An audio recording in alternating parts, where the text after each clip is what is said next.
What's going on, folks? Welcome to Got Your Back live stream edition. The morning after game 2, in which Oiler Nation has to be feeling, well, quite a bit better about where things are sitting. It was a nervous, 36 hours for Oiler fans. Tied 1-1, heading back to Los Angeles after a more mature performance in game 2. Jason Strudwick standing by. You can hear him clearing his throat in the background. Got Your Back brought to you by Mr. Dirk, located just off White Avenue and 102nd Street. It's your one-stop shop for all your clothing needs. Need nice, sharp new suits? Got a big meeting coming up or just want to up your game around the office? Sterling, Dan, the amazing crew at Mr. Dirk, well, they can set you up. Need to go do some studio analyst work on the Sportsnet sets? Well, they can probably hook you up with that too, as Struddy knows. If it's casual that you're looking for, they can hook you up with that stuff as well. A great wide variety of everything you need to fit your clothing needs just off White Avenue and 102nd Street. Mr. Dirk, title sponsor here on Got Your Back, Rishaug and Strudwick. You know, Struds, when we got the podcast going, I never even gave any thought to making it Strudwick and Rishaug. Yeah. I never even thought about it. But if you notice my podcast with Pierre, it's LeBrun and Rishaug. Yeah. So Pierre got top billing and you did not. Zuby, I don't recall you and I, because you were with me in production of this thing, we never even considered that for a second, did we? I don't know if Strudwick was locked in as the everyday guy, and that maybe that's why it's easier to change that second name. No, he was. He was. No, I still put my name first. I put my name first. Top eight choices. No, listen, it doesn't go unnoticed, and it'll be remembered, right? And then that's why we don't hang out. You know, I don't want to be like you're Robin. I'm equal billing. I'm up there. You know, it's like, Wayne and Schuster. I'm up there. I'm the same. Do you know why? Do you know why you don't get top billing, Struds? I do. I don't. Your set was a mess, and you pull crap like whatever the hell you have hanging out of your ears today. You cannot do that stuff. We are a professional outfit. How are your earpieces going straight into the side of your head? What is the matter with your ear canals? You know what? This is just how they fit. I don't know. What do you mean? Want me to fit them? No company designs earbuds to fit like that. They are. Well, actually, to be fair, I know it looks like the hearing aids my dad bought off of Facebook. That's the same. You want to know what's funny? He was so sure we're going to work as well as the ones from Costco, but that's pretty much how they looked. Oh, buddy. I got criticized for wearing. So there's a lot of things going on this week. First, it was the set. Then my old chair that made it look like I had a neck brace. Then he don't like my big headphones, so I get these little ones. To be fair, I did get these on an Air Canada flight. Professional get off your level monitors. Wallet, buddy. This is a legit operation. Am I not paying you enough? $350 and you tap on the. No. So listen, it's just I'm all about what I say. The way I look, obviously I'm blessed to be a good looking guy, and the rest of it, I don't get. I don't know. I want to just be heard, right? Just listen to me. Don't look at me. This is the problem, though, Struds. Okay, this is the fundamental problem. When you're sitting in a chair that has you like this. When you have earbuds that are sticking out like this, you know what happens, pal? Look at them. When you put your head, they're sticking straight out. People stop listening to what you're saying, and they start talking about what a goof you look like. That's the problem. You do. You and Zoob talk about it. No one else is talking about it. If you don't draw attention, no one didn't even notice. Okay, I'll go get some new earbuds again. You gave me the earbuds. They stopped working. I got the headphones. You say I look like Warren from Something About Mary. Now I got these. I look like Zuby's dad with the hearing aids. I mean, what do you just do it in darkness? How about I just turn the lights off? Oh, I like that. You know what? You know what makes me laugh looking at you guys now with speaking about the background that Struds has the same wood in the background. It almost looks like we could be cheating this, that you guys are actually sitting next to each other in the same room. And then we just built the thing with this little bar down the middle to make it look like you guys are in different rooms. Right there. He's right there beside me. I can reach over and pull that earbud right out of your head if I can. Oh, buddy, too much fun. Okay, we do have a hockey game to talk about, so let's get to breaking that thing down. Brought to you by TLR Vinyl Products. They supply some of the nicest maintenance-free fencing and decking. If you've got that wood stuff in your backyard, starting to splinter or fade, or you're going to need to do some sanding and staining and you're dreading it, DLR Vinyl Products, they can solve that for you. Maintenance-free vinyl. It goes in, it stays in. It's beautiful the day it goes in. I've got it in my backyard. Highly recommend it. Peace of mind. No more of that elbow work. They've got locations in Calgary and in Edmonton. It's my brothers Rick and Rob. So at DLR Vinyl Products for all your fencing and decking needs. Okay, Struts, I'm going to try and every time I look at you, I feel I'm going to start laughing now. I'm picturing those being hearing aids off of Facebook. By the way, we are live streaming today. I think Zuby got us up on Twitter and on YouTube. And we do want to do a segment. Our takeaway segment is going to be taking some comments from you. So send them right now to Zuby. Any comments or questions that you have, and he'll stockpile them. And we'll do those in our takeaway segment today. Struds, let's get to breaking this thing down last night. I really feel like Leon, I want to talk about the depth players because, we talk about Draisaitl and McDavid so much. But I really do think we have to start with Draisaitl because even though they got 2 goals from fourth-line wingers, he was just that good. To me, he's the only place to start in breaking down that game. Best player on the ice for both teams. And, I think that he was dominant. He was on the puck. He was chasing it down. He was so strong on the puck, holding it. They're trying to cross-check him from behind. He hangs on to it, and that's playoff hockey. But he was so good, using his speed, his awareness. And then, it's really, to use your words, very notable that it was him that jumped mostly inside that fourth line, a center spot and not Connor. So I thought he was all over this game that last night, all over it. Yeah, he took the penalty. He's given to Kempe a little bit, but he's engaged. He's going. He's playing hard. And, just kind of picking up where he left off last year in the playoffs. So Jay Woodcroft alluded after the game, I think Gregor was asking him about that line combination, right? Costin, Ryan, and Draisaitl. He actually said, if you look back to the game, the last game of the year they played against LA, that line spent some time playing together. So he went back to a look that he had tried before. I thought Jay Woodcroft was really aggressive with Draisaitl early in that game. I think he was out like 2 of the first 3 shifts or 4 of the first 6 or something. Like he had him out there a ton in the early going. And what that did, Struds, is it gave them the mismatch. Like when you watch Draisaitl busting up ice, that's a fourth-line winger that he goes around. When you look at the race to the front of the net for Ryan to pick up that rebound, that's a third-pairing defenseman. Draisaitl and McDavid didn't see much of the third-pairing D or the bottom 6 forwards in the first game. And that 11-6, Woodcroft was able to manipulate it in a way to get better matchups. Draisaitl out there against players lower in the lineup. Yeah, if you look at the LA Kings fourth line and third pairing, like I want to say they were like combined -5 or something, like just roughly. So that gives you an idea of the kind of night they had, and that is the advantage that Jay has when you're playing, essentially 6D and 11 forwards. And with all due respect to Broberg, I think he actually got over the 3.5 I predicted by just seconds. But you have that advantage. You can create those mismatches. But let's also just give some credit to Clean Costin and Ryan, being ready for when their opportunity comes. And both those guys capitalize on, very few minutes, really. Neither one got minutes, I don't think, if I remember correctly. And they capitalized on it. But when you play with a big guy like Leon Draisaitl, I would be excited too. I want to get out there because you can create, and you never know what that guy is going to do. If you go to the net, if you skate hard and get to the net, there's going to be opportunities because he's playing against other players that are the same level as you are. He's not playing against Kopitar and Danault. So I really liked it. For the most part, both coaches are really set in their matchups. You can see as soon as Danault goes over goes McDavid. As soon as Kopitar goes over goes Draisaitl. So the only way to get away from that is when you sneak these guys in against other shifts. And I'm guessing it'll be the same thing in LA. I think that the big guy is going to look, the big guy being Tom McClellan, will look for those same matchups.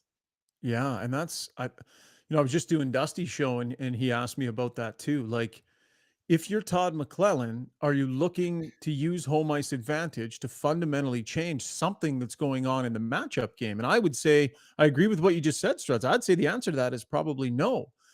The Oilers have been willing to let McDavid and Danault happen. The Oilers have been willing to let, they want the Draisaitl Kopitar matchup. Listen, Connor McDavid's contribution here, he had a beautiful assist on the power play, but I think it's fair to say that, in the big picture, Danault is doing a decent job, and McDavid hasn't been able to break through offensively at 5-on-5. But remember, Struds, this is what Danault does. Like this is why he is who he is. And it just seems to me like Jay Woodcroft is okay. Like if those guys split it and are even Steven by the end of the night, that gives Draisaitl the opportunity to just plow through his matchup with Kopitar. And by the way, McDavid in his matchup, like I've got it here, 10 minutes he played at even strength against Danault. 16 shot attempts for, 9 against.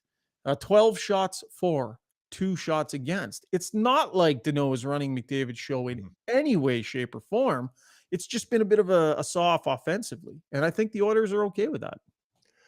Yeah, maybe he's trusting his bottom six to contribute, and which they did, or they've done.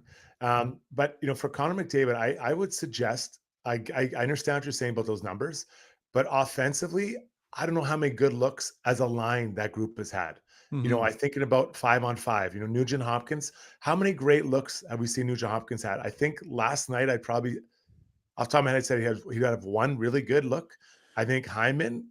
How many times have we said, oh man, a really good look? Now he's had shots, but really good looks and shots are not the same thing. So I think that line has been offensively muted, like with really good chances. And I like to go more by the really good chances than by shots. And I know that's not going to be, very positive or very well received by a lot of people, but it's shots are not the same as good chances. I think that line has another gear. And so if you're not Todd, if you're Jay Woodcroft, I think you're comfortable saying, okay, sooner or later, these three guys are going to blow up for a game. They're going to, it's just, you're not going to keep McDavid at, what is he at, 1 assist in 2 games? And Danault is doing a good job. I think he's trying to, it's contained. You contain Connor McDavid, but unfortunately, sooner or later, the lid blows off. You're no longer in containment mode. But I mean, look at McDavid's stats line last night, right? So he had the 1 assist that was on the power play. 6 shots on net, 1 attempt that was blocked.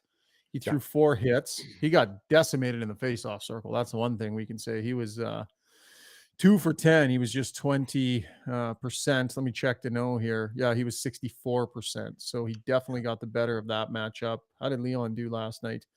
47% for Draisaitl last night, 45% for Kopitar.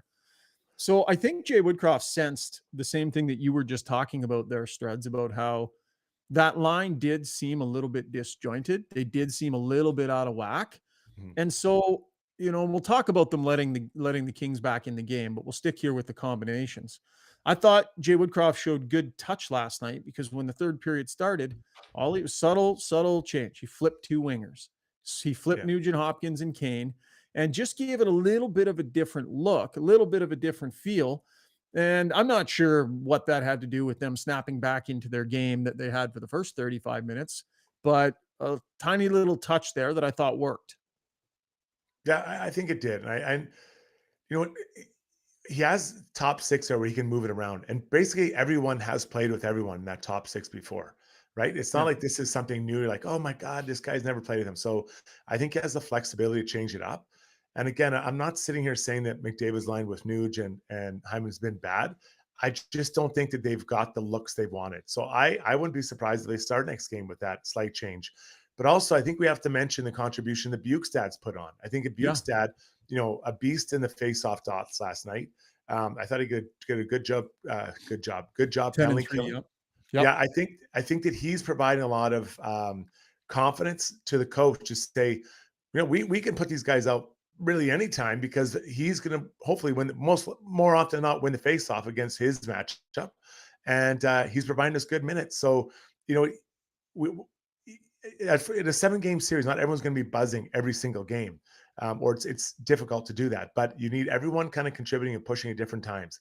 Like I said, Connor McDavid is going to blow the lid off a game, and that's going to happen. Like it's not if, it's when it's going to happen. So for the rest of the team, they got to contribute when they can while they wait for their teammate, and he is a teammate, to kind of find that stride or that game he needs and that open space he needs.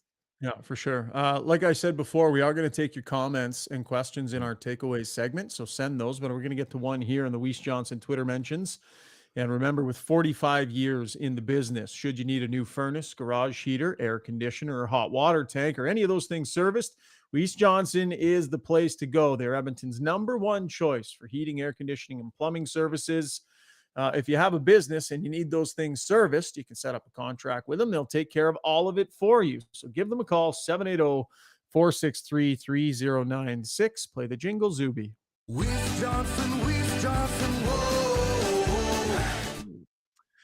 Okay, the one I want to get to, where did it go here? It was from Raging Bulls. LA is in the 1-3-1, not pressuring, and Oilers are up a goal in the third. Why push the puck forward? Listen, let's just talk about strategy here, and maybe from an LA standpoint. So they rely heavily on this 1-3-1, Struds. How do you think the Oilers are doing at breaking that? Because I would suggest through 2 games at even strength, I mean, I think they're doing a pretty good job. I don't sense they're being stymied in any way by this system. Yeah, so they made an adjustment. I don't know if I almost noticed it in the third period, but that's why I get paid the big bucks. So LA did? yeah, no, the Oilers did. So Okay, what they do spend is some that of those big bucks on some flipping headphones. Sorry, keep going there. Continue. quality. These are quality. Air Canada, soon to be a sponsor. So when you look at the situation, what they're doing is that when there's a change, or whatever, the Oilers are just standing at the top of their circles. They're not even trying to move it out because the Kings are starting in the neutral zone.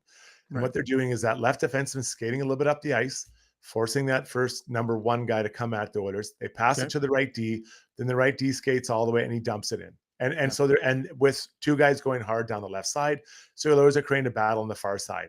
And that eliminates it. Well, for the Kings, it eliminates the Oilers' speed and transition through neutral zone. That's where they want to go. And for the Oilers, it eliminates the opportunity of them getting poke checked and the puck now coming back at them. Right. But what the Oilers did, and I don't know if someone saw this or they made the adjustment on the fly, is that now that right D-man, as he's carrying up the ice, instead of dumping it in, all the Kings are expecting to dump it in. They're now firing it back to one of those 2 guys on the far side. They didn't do it the first game. I noticed it only in kind of the second half of that game last night. So now you're creating a bit of doubt in the Kings, like, okay, are these guys going to rim it hard, or are they going to fire it back, across the grain kind of to the open player? And a couple of times they missed it. A couple of times they got it though. And Bouchard had the one there. Hey, Bouchard almost Bouchard sprung Draisaitl on. Is that the same thing you're talking about? Yeah. So you're trying. You almost get the red line, and you look like you're dumping it. You just fire it back wide the other side. Yeah. So now they're creating a little bit of doubt in the Kings' minds, and I think what the Kings need to do, they need to have that person on that strong side where the puck's coming in, confront the D-men 5-10 feet before the red line, so they're unable to dump it in. I think that's a misplay by Todd, making that guy back off, because you're giving them a line. Make them stand up, and then there's an opportunity where they can't dump it in or they'll ice it, then Kopitar comes right out. That's something I think I look for specifically at home. But the Oilers, there's no problem. The 1-3-1 is not an issue for them. But both teams are kind of getting what they want out of it. So you got to remember, it's not a traditional kind of rush game. So, I mean, we talked about how they just needed to re-rack the same game plan. Just throw them back out there and say, go do it again. Just don't screw it up this time, right? Be more mature about it. So they re-racked the same game plan, slight line adjustments, but that was because of an injury. They go out there. They did an even better job of executing their game plan. LA doesn't get a shot for 18 minutes almost. It was ridiculous. And they get themselves out to a 2-goal lead. And then they gave it back again, right? Showed that immaturity. And they started taking some of those penalties again, although it didn't cost them in the same way. But Struds, being in the room between the second and third periods, I was fascinated. I asked every player I talked to last night what it was like in the room, because I'm thinking, would that here we go again thing start kicking in, right? They spit the bit. Now it's a 2-2 game and they're sitting in there. But I thought the maturity that Leon Draisaitl was talking about, we were all expecting it to be like a 4-0 win or something like that. But maturity can be bouncing back when bad things happen too. And I thought they showed a different kind of maturity. Whatever happened between the second and third, they came out with the right stuff. And that's just a different kind of maturity. I love the bounce back they had. And it's hard. Like, winning is really, really hard. And I'm not sitting here saying I won a Stanley Cup, but I've been on some winning teams, and when you back Mem Cups, baby. Yeah. So it's a little ways from the Stanley Cup, but it's still in the same neighborhood at least. But when you get a situation where you're trying to win, it's not always going to just flow out perfectly, And I actually love the Oilers went through. I didn't love when I was sitting there; it was a little bit nerve wracking. But they're up 2-0, and then the 2 goals. We can debate what happened in those goals. I think that they could have been maybe handled better by the players and the goaltender. But so now it's 2-2. Well, what are you going to do? It's the same problem. We have the same thing. They come out and they kind of reassert themselves and get it going and find a way to win that game. And they get a goal from Kleem, and then I think they were very clean on the 6-on-5. So something you can build off and say, guys, we've been through this before. So now they go into game 3. If it's a tight one again, they're comfortable. And those are learning experience. Stu Skinner, a learning experience. Vinny Danault, learning experience. And you wish you wouldn't have to go through that, but that's kind of what you're doing when you have players in a situation for the first time. A lot of this team went through this last year. Skinner, Danault, they haven't been through this, right? Klim Kostin, they've never been through this. Right. Yeah. So they're learning on the fly how every single decision and play you make over the course of the game can be huge in the outcome. Yeah. Love it. Great job, Struddy, on the breakdown. We're going to get to our takeaways segment. So Zuby, you can start grabbing some of the comments and we'll run a bunch of them through you. So please feel free to send us your questions on the Twitter stream or over on YouTube as well. We'll try and get to some here in our takeaways segment. And that, of course, is brought to you by Sherwood Buick GMC, the big dealership just off the left side of Baseline Road on the way into Sherwood Park. Really is an awesome dealership with a great staff. They make the buying process super easy. I bought a truck from them a little bit earlier on in the year, and man, I love the thing. It's a Sierra 1500 elevation trim. If you haven't seen the new all redesigned Sierra, you definitely got to go take a look. It's just an awesome truck. Every time I get into the thing, I think to myself, this is fantastic. Really good sales staff. They make the process really easy. Financing and everything is easy too. So go see Phil and the crew at Sherwood Buick GMC, just off Baseline Road in Sherwood Park. Zuby, turn the fist back into you, buddy. Let's see you. Oh, there you are. That's like magic, the way you can do that. It is it is a type of magic. Yes. I know. You are so impressive technically. If we don't give you enough love and credit on the podcast, buddy, everything that people see and Zuby, like, you're not always here. Struds, it comes right off the rails sometimes when Zuby's not around. Yeah. Like, technically, what the hell happened to us last pod? You're like middle of the live stream, Zoobs. He can't hear me. I can sort of hear him. Then all of a sudden he's echoing all over the place. People on the stream are chirping us. Like, it was a disaster. You know what? It's funny. We need you, Zuby. I watch most of that. I watch or listen to most of them, but I do find that's when I get my shout outs on the pod, is when things go wrong. It's like, oh, we need Zuby today, but I appreciate it. We do. It's fun to be here for as many of them as I can be. Happy to have you. What are people saying, my man? Throw some stuff at us. Yeah, I got a couple. You guys mentioned Skinner. Let's say Philip Short said, you guys think Skinner would like to have both goals against back? They looked pretty weak to me. Struds? I do. And, I think those are goals that, you want to save. Now, to be fair, the first one lost coverage by the Edmonton Oilers. And then I think that was it Danault walked out or no? Was Danault? Yeah, I think so. Yeah. Walks out in front by himself. That shouldn't happen, but it wasn't an amazing shot, right? I think one got away from. Then I think the one off the rush, Velarde, I think that's a savable puck as well. So, you go into the third. And he's been through this before. You think about Boston, that first period in Boston, kind of, a couple tough ones. Great points. Down and finds a way. So these are growing moments. And you want to win the games clean. Shocker. It'd be nice if it was 4-0 every time. But, you need to go through these experiences and be like, oh, I can bounce back. I've done this already. Right. So I think that's where you grow and you find that growth. Unfortunately, it caused a few gray hairs for the fans in the stands. He held them too. He held them to 2. Like, what more do you want from your goalie? He held them to 2 goals against. And yes, I think he would like both those goals back, right? I do think that he would, but that's okay.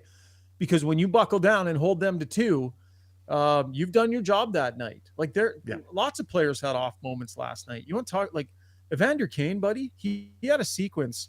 He went out there for $130, $114, $101, kind of missed a coverage in his own zone and then swatted the puck out of play.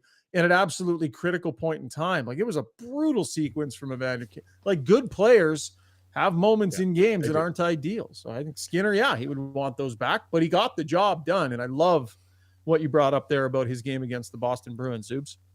And I have to say, too, if I could just put my goalie hat on for a second, that second one, you're playing in a game where you haven't had much action either. And I mean, I know he's a professional. It's completely different, but it didn't look tight. He didn't look dialed in and like super tight. It just a little bit lax in that moment. It was like, oh, I got the post, no problem. But it wasn't.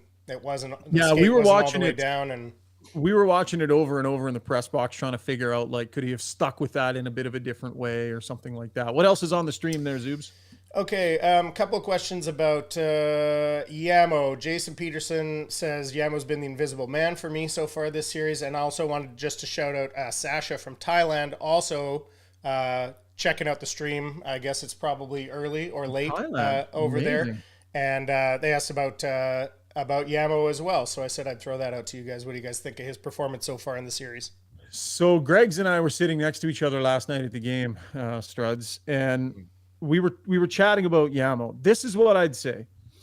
He did the same thing last year in the playoffs, where he is tenacious and he's got that honey badger element to his game. He's digging pucks out and he's tenacious and he's not afraid to just bomb and throw all 117 pounds of his weight behind it into guys, you know, and he's digging. He's got a lot of elements to his game that you love in the playoffs. The other thing he does, and this is why guys want to play with him, he can get the puck to him.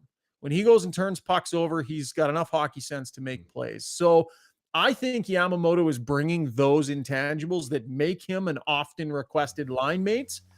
But from a production standpoint, for sure, you're playing in the top 6. You'd like to see more production. But the intangibles, for me, Struds, have been there. You? Yeah, I agree. And that's what his role is. I've said this 1,000 times. I'll keep saying it. If 29 didn't want to be beside him, he wouldn't be beside him. 1,000%, buddy. So, 1,000%. You know, he's there for a reason. You know, and are we going to suggest that? Well, you know what? I think 29 can do better than him. Really? Well, he doesn't think so. That's who he likes. So that's who he's getting. You know, like, and I think Yamamoto, his shot is an elite. He's not a heavy player, but he does a lot of things that teammates like to play with. And every time they're asked about him, they always say, man, he does a lot of things that do get unnoticed, and he works hard, and he does. He's on the puck, and he goes so hard into the forecheck, and he uses his little body to kind of get in there and sometimes throw checks and slow things down. A lot of things I like about his game if you're his line mate. If you're a fan or one of the media and he's not bearing chances, that's fair. I get that. Yeah. I don't see that as his role on this group. The other thing to consider is, who do you bring up?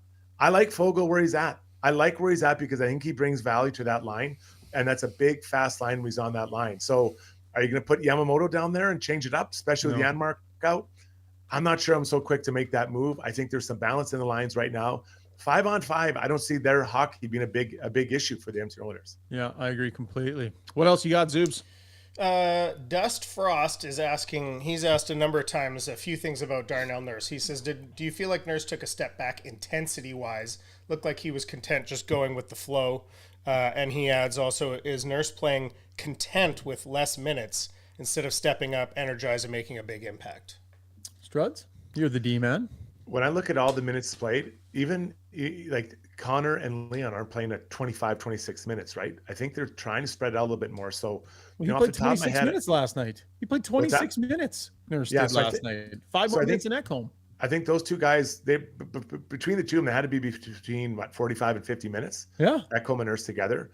So I think he's playing quite a bit. But listen, you have to understand it. You know, this series is going to be very tight. Every single shift is going to matter, and all playoff series. But it seems like this one's really, really tight.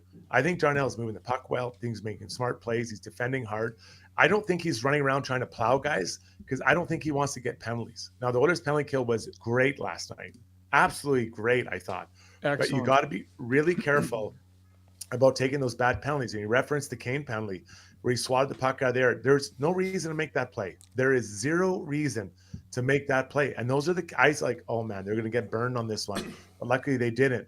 But I think Darnell Nurse has been absolutely fine. I think he's playing contained hockey. He's being harder when he can. He's moving the puck and being reliable. Minute munching defenseman. That is what you want, Oiler fans. Yeah. And Struds, let's put this into a little bit of perspective. Like, people want intensity from Nurse. They want to see him burying people. They want to see him dominating scrums in front, right? Yeah. When you play 26 minutes in a game and you have to conserve energy at times. If you don't, you're going to run yourself out of gas. And so I see what people view as complacency with Darnell Nurse sometimes, Struds. I think it's about just keeping his reserves calm. Like, I know that, I mean, in junior, you would have played heavy minutes. So just maybe take us through what it's like to get back to the bench, knowing how exhausted you feel getting to the bench. You're probably going again in the next 90 seconds. There's a pretty good chance you probably got to go again. Yeah. So you don't need to win the series in every shift, right? There are some shifts that are just low event shifts, and that's all right. But the reason you're out there is because the coach trusts you to not make a mistake. Here's an example. Last minute to go in the second period, Vinny Danault winds that big body up. He comes around the net. There's a pass to me. I believe it was to either both Leon and Connor, and he tries to keep skating. He gets stripped from behind. 5 seconds later, is the back of the net. Yeah, Vinny tough Danault, mistake. 2 games in a row. Hey, that's a tough one. But Vinny is not paid to make those decisions. He hasn't been through it. Nurse would have known to get that puck and just pass it up. You don't need to win in that moment. You don't need to win the series in that moment. You need to move the puck up and just do your job. And I think Darnell has really embraced that, especially with Ekholm here now. And you know there are some shifts you're going to have to really lay it out and go hard and make all these things happen. Other shift, it's good. It's not that you're taking the shift off. It's that there's nothing for you to do and you don't need to create anything. I think that's been the Oilers' problem in the past. And Darnell specifically, he's trying to do too much. I'm gonna do something amazing here when it's not there. Just pass the puck up. All Vinny had to do was get the puck, pass it up. You don't have to win the series there. You just have to make the simple, smart play. I think Darnell is really embracing that. When you have someone that does that for 25, 26 minutes a night, then you have a big Swedish guy on the other side doing that for another 20 to whatever, 20-some minutes a night. Yeah. 3/4 of the game is being managed by two guys who can do it and get it done.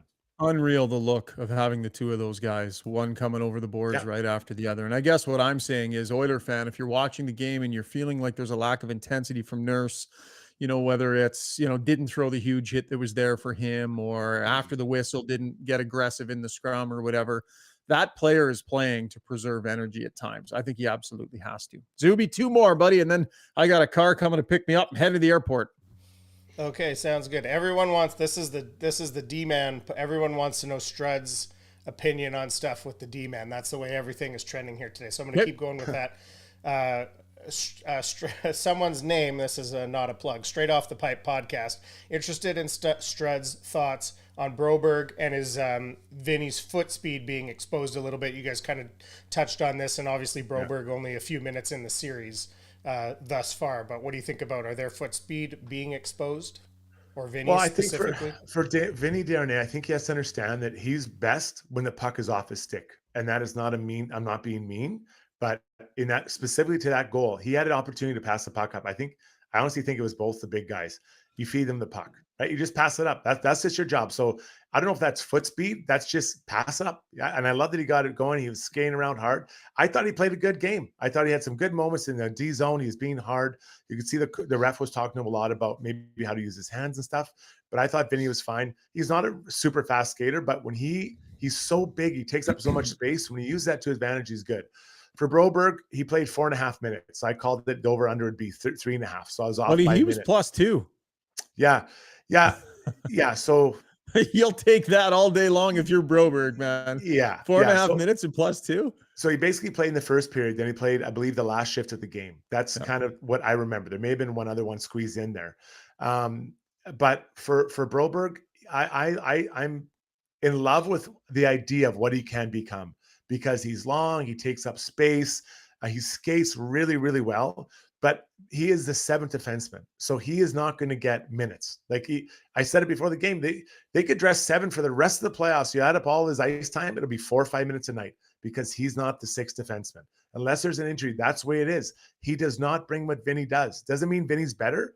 It's that they have other guys that are better already doing what Broberg does. And that's the reality. So he'll be that, if they keep dressing 3 to 5 minutes, no problem. But you know what, guys?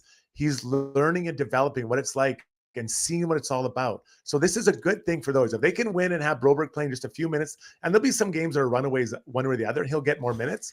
But in tightly contested games, Schauger, I honestly don't think he's getting more than 3. Like on the road, he's not. I'd be surprised if he gets to 3.5 minutes on the road.